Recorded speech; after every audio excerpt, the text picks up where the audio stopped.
Hi students, welcome to our channel. So இந்த வீடியோவில் நம்ம 10th ஸ்டாண்டர்ட் தமிழுக்கு இந்த குவார்டர்லி எக்ஸாம் 2025க்கான இம்பார்ட்டண்ட்டான கொஷின்ஸ் என்னென்னு பார்க்க போகிறோம். இதை பார்க்குறதுக்கு முன்னாடி நீங்கள் இன்னும் நம்ம சேனலை சப்ஸ்கிரைப் பண்ணலாம் பண்ணிவிட்டு மறக்காமல் இந்த வீடியோவுக்கும் ஒரு லைக் பண்ணிக்கோங்க. ஸோ வீடியோ பார்க்கக்கூடிய நிறைய பேர் லைக் பண்ணாமே பார்க்குறீங்க. நீங்கள் பண்ணக்கூடிய ஒவ்வொரு லைக்கும் ரொம்ப ரொம்ப முக்கியமானது. ஸோ தயவு செஞ்சு லைக் பண்ணிட்டு பாருங்கள். அண்ட் ஃபியூச்சரில் எந்த ஒரு வீடியோ நீங்கள் மிஸ் பண்ணாமல் இருக்கணும்னு நினச்சிக்கிறேன் நம்மளுடைய வாட்ஸ்அப் சேனல்லையோ இல்லை டெலிகிராம் சேனல்லையோ ஜாயின் பண்ணிக்கிறீங்க. ரெண்டோடைய லிங்க்குமே இந்த வீடியோடைய டிஸ்கிரிப்ஷனில் தந்திருக்கேன். இப்போ நீங்கள் 10th தமிழில் இந்த குவார்டர்லி எக்ஸாமில் 100க்கு 90 மார்க்ஸ்க்கு மேலே ஸ்கோர் பண்ணணும்னு நினச்சிங்கன்னா இந்த வீடியோவில் நான் சொல்லக்கூடிய எந்த ஒரு டாப்பிக்கும் எந்த ஒரு கொஸ்டினும் நீங்கள் ஒமிட் பண்ணக்கூடாது. எல்லாத்தையும் தரவாக படிக்கணும். அப்படி படிச்சிட்டிங்கன்னா கண்டிப்பாக 100க்கு 90க்கு மேலே உங்களால் கண்டிப்பாக ஸ்கோர் பண்ண முடியும். இதை தாண்டி உங்களுக்கு வேறு கொஷின்ஸ் கேட்க மாட்டாங்க. ஸோ நம்பிக்கையோட படித்து நல்ல மார்க்ஸ் ஸ்கோர் பண்ணுங்கள், சரியா? ஸோ ஸ்கிப் பண்ணாமல் கடைசி வரைக்கும் பாருங்கள். இப்போ ஃபர்ஸ்ட் நம்ம குருவினா பார்க்கலாம். குருவினாவில் பலகை என்பதை தொடர்மொழியாகவும் பொதுமொழியாகவும் வேறுபடுத்தி காட்டுக. மண்ணும் சிலம்பே மணிமே கலைவடிவே முன்னும் நினைவால் முடிதால வாழ்த்துவமே. இவ்வடிகளில் இடம்பெற்றுள்ள காப்பியங்களை தவிர எஞ்சியுள்ள 50 காப்பியங்களின் பெயர்களை எழுதுக. கொள்வோர் கொள்க குறைப்போர் குறைக்க உள்வாய் வார்த்தை உடம்பு தொடாது. பாடல் அடிகளில் உள்ள மோனை எதுகை சொற்களை கண்டறிந்து எழுதுக. சொல் வளத்தை உணர்த்த உதவும் நெல் வகைகளின் பெயர்களை குறிப்பிடுக. எழுது என்றால் என்பது விரைவு காரணமாக எழுது எழுது என்றால் அடுக்கு தொடரானது. சிரித்து பேசினார் என்பது எவ்வாறு அடுக்கு தொடர் ஆகும்? மென்மையான மேகங்கள் துணிச்சலும் கருணையும் கொண்டு வானில் செய்யும் நிகழ்வுகளை எழுதுக. தமிழர்கள் வீசுகின்ற திசையை கொண்டு காற்றுக்கு எவ்வாறு பெயர் சூட்டியுள்ளனர்? விருந்தினரை மகிழ்வித்து கூறும் முகமன் சொற்களை எழுதுக. செங்கீரை ஆடுதலில் எந்தெந்த அணிகலன்கள் சூட்டப்படுவதாக முத்துக்குமாரசாமி பிள்ளைத்தமிழ் குறிப்பிடுகிறது? தண்ணீர் குடி தயிர்குடம் ஆகிய தொகைநிலை தொடர்களின் வகைகளை கண்டறிந்து விரித்து எழுதுக. நச்சப்படாதவன் பொருள் தருக. செல்வம் பெருகுவதும் வறுமை வந்து சேர்வதும் எதனால் என வள்ளுவர் உரைக்கிறார்? கழிந்த பெரும் கேள்மையினான் என கேட்டு முழுது உணர்ந்த கபிலன் தன்பால் பொழிந்த பெரும் காதல் மிகு கேண்மையினான் இடைக்காட்டு புலவன் தென் சொல். இவ்வடிகளில் கழிந்த பெரும் கேள்வியினான் யார்? காதல் மிகு கேண்மையினான் யார்? மொழிபெயர்ப்பின் பயன் குறித்து எழுதுக. அமர்ந்தான் பகுபத உறுப்பிலக்கணம் தருக.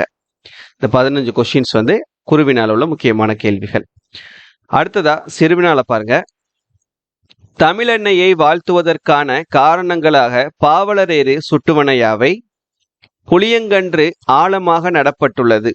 இதுபோல் இளம்பயிர் வகை 5 பெயர்களை தொடர்களில் அமைக்க. உயிர்கள் உருவாகி வளர ஏற்ற சூழல் பூமியில் எவை எவை என பரிபாடல் வழி அறிந்தவற்றை எழுதுக. உயிராக நான் பல பெயர்களில் நான் 4 திசையிலும் நான் இலக்கியத்தில் நான் முன்னீர் நாவாய் ஓட்டியாக நான் முதலிய தலைப்புகளில் காற்று தன்னை பற்றி பேசுகிறது. இவ்வாறு நீர் தன்னை பற்றி பேசினால் உங்களுடைய கற்பனையில் தலைப்புகளை எழுதுக. இன்மையிலும் விருந்தோம்பல் குறித்து புறநானூற்று பாடல் தரும் செய்திகளை எழுதுக. வைத்தியநாதபுரி முருகன் குழந்தையாக அணிந்திருக்கும் அணிகலன்களுடன் செங்கிரை ஆடிய நயத்தை விளக்குக. தனித்து உண்ணாமை என்பது தமிழரின் விருந்தோம்பல் பண்பின் அடிப்படையாக அமைந்தது. இப்பண்பு இக்காலத்தில் அடைந்துள்ள மாற்றங்களை பட்டியலிடுக. வேலோடு நின்றான் இடு என்றது போலும் கோலோடு நின்றான் இரவு குரலில் பயின்று வரும் அணியை விளக்குக. ஒழுக்கமுடைமை அதிகாரத்தில் கூறிய கருத்துக்களை வள்ளுவர் வழி நின்று விளக்குக. மன்னர் இடைக்காடனார் என்ற புலவருக்கு சிறப்பு செய்தது ஏன்? விளக்கம் தருக. பல துறைகளில் வளர்ச்சிக்கு மொழிபெயர்ப்பு எவ்வாறு பயன்படுகிறது? ஏதேனும் 2 வலுவமைதிகளை எடுத்துக்காட்டுடன் விளக்குக. இது சிறுவினாவில் முக்கியமானது 12 கொஸ்டின். அடுத்து நெடுவினால இது உங்களுக்கு 5 மார்க்கும் 8 மார்க்கும். நாட்டு வளமும் சொல் வளமும் தொடர்புடையது என்பதை பாவாணர் வழி நின்று விளக்குக.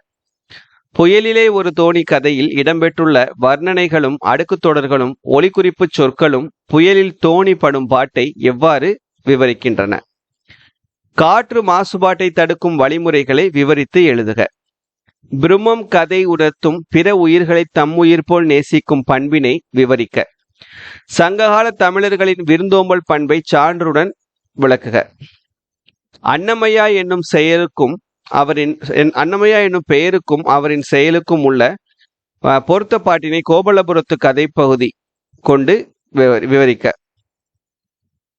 இறைவன் புலவர் இடைக்காடன் குரலுக்கு செவிசாய்த்த நிகழ்வை நயத்துடன் எழுதுக. தமிழின் இலக்கிய வளம், கல்வி மொழி, பிற மொழிகளில் உள்ள இலக்கிய வளங்கள், அறிவியல் கருத்துகள், பிற துறை கருத்துகள், தமிழுக்கு செழுமை, மேற்கண்ட குறிப்புகளை கொண்டு செம்மொழி தமிழுக்கும் வளம் சேர்க்கும் மொழிபெயர்ப்பு கலை என்ற தலைப்பில் வார இதழ் ஒன்றுக்கு நடுப்பக்க கட்டுரை எழுதுக. அவ்வளவுதான். 8 கொஸ்டின். இதுல 5 மார்க்கும் வந்துடும், 8 மார்க் கொஸ்டின்ஸும் வந்துடும். ஸோ நல்லா தரவா படிச்சுக்கிறங்க. சரியா? அடுத்தது கலைச்சொற்கள். 2 மதிப்பெண் வினாக்கள்ல கேட்கக்கூடிய கலைச்சொற்கள் 1 மதிப்பெண் வினாக்கள்லையும் கேட்கலாம். இந்த 4 இயல்ல இருக்கக்கூடியதுன்னு பாத்தீங்கன்னா ஒரு 22 கலைச்சொற்கள் இருக்குது.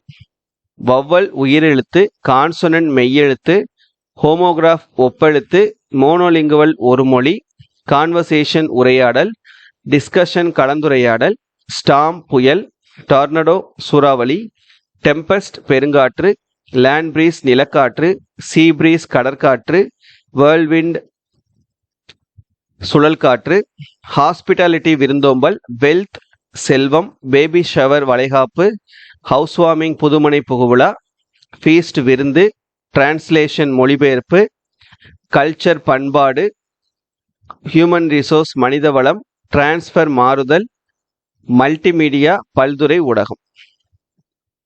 அது இலக்கண குறிப்புன்னு பார்த்தீங்கன்னா செந்தி நன்மொழி, இது ரெண்டுலையும் பண்பு தொகை இருக்குது.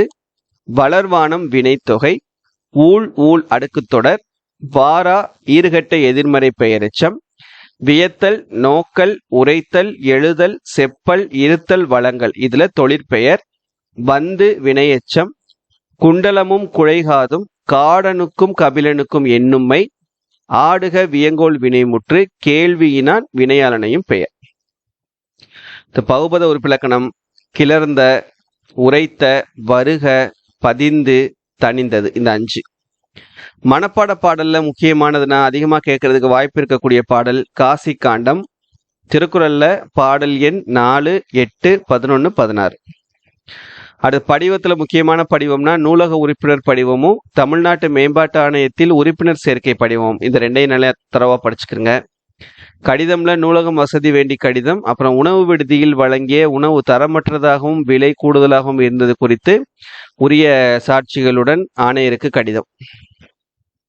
இப்போ காட்சியை கண்டு கவினுரை எழுதுக. இந்த 4 இயல்ல இருக்கக்கூடியது இந்த 4 படங்கள். இந்த 4 படத்தையும் நல்லா தரவா பார்த்துக்கிறங்க. இதுல இருந்து தான் கேட்பாங்க. அதே போல தமிழாக்கம் 4 இயல்ல இருக்கக்கூடிய தமிழாக்கம் ஒரு 4 தமிழாக்கம் இருக்குது. இந்த 4ஐயும் நல்லா தரவா பார்த்துக்கோங்க. நயம் பாராட்டுக ஒரு 2 நயம் பாராட்டுக இருக்குது. இதையும் பார்த்துக்கிறங்க. இதுல இருந்து உங்களுக்கு கேட்டுருவாங்க. சரியா? ஸோ அவ்வளோதான். இதை மட்டும் நல்லா தரவா படிங்க. கண்டிப்பா நீங்க நல்ல மார்க்ஸ் ஸ்கோர் பண்ணலாம். தேங்க்யூ.